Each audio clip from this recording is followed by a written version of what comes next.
Early Polish rulers.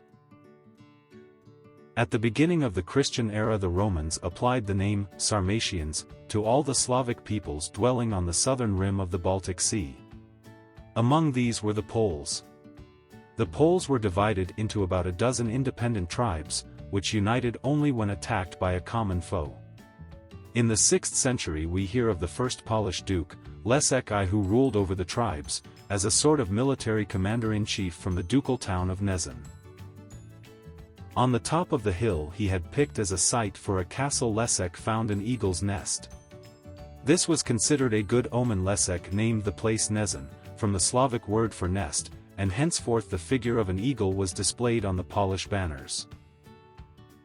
2 centuries later the Polish tribes were consolidated under one ruler, the Duke Cracus. Cracus removed the seat of government from Nezen to the head of the Vistula River, where he founded a new city which was named Krakow in his honor.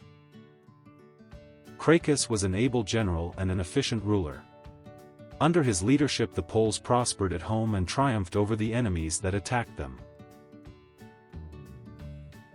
The good Duke Cracus was so well beloved that after he died the Poles departed from their custom and chose his daughter Wanda to rule over them. Wanda was so beautiful and accomplished that noble suitors came from far and wide to try to win her heart and hand. But power was sweet to the Duchess and, while the presence of so many suitors pleased her vanity, she did not wish to share the throne with a husband and haughtily spurned all offers of marriage. Her most ardent and persistent wooer was a young German count named Rudiger.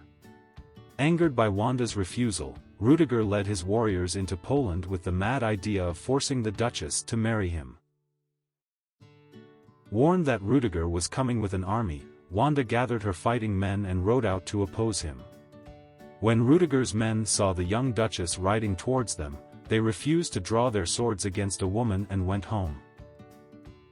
The exasperated suitor was left alone. The Duchess Wanda merely laughed at Rudiger's discomfiture and rode back to Krakow with her soldiers. Rudiger was in despair. Deserted by his followers, scorned by the woman he loved, the unhappy youth turned his sword against himself and died with his face toward Krakow. Wanda's fate was equally tragic. She was filled with regrets and found no happiness in the power she had prized so highly. Finally she flung herself into the rushing waters of the Vistula and was drowned.